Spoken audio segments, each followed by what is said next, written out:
नायगाव येथे रमाई जयंती उत्साहात साजरी. समता सैनिक दल व भारतीय बौद्ध महासभेचा पुढाकार.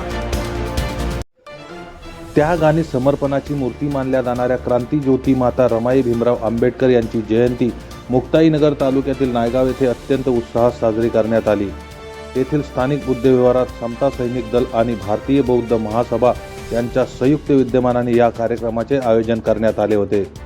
कार्यक्रमाची सुरुवात माता रमाई आणि महामानव डॉक्टर बाबासाहेब आंबेडकर यांच्या प्रतिमेला पुष्पहार अर्पण करून आणि वंदनेने करण्यात आली. यावेळी संपूर्ण बुद्ध विहार परिसरात माता रमाईचा विजय असो आणि जय भीमच्या जयघोषणांनी दुमदुमून गेला होता. या सोहळ्याला नायगाव येथील महिलांची आणि गावातील समाज बांधवांची मोठ्या संख्येने उपस्थिती होती. कार्यक्रमादरम्यान वक्त्यांनी माता रमाईच्या जीवनातील संघर्षावर प्रकाश टाकला. डॉक्टर बाबासाहेब आंबेडकरांना त्यांच्या सामाजिक लढ्यात माता रमाईंनी कशा प्रकारे खंबीर साथ दिली आणि स्वतःचे आयुष्य समाजासाठी कसे समर्पित केले याबद्दल मार्गदर्शन करण्यात आले. हा कार्यक्रम यशस्वी करण्यासाठी समता सैनिक दल आणि भारतीय बौद्ध महासभा नायगाव शाखा यांच्या कार्यकर्त्यांनी विशेष परिश्रम घेतले.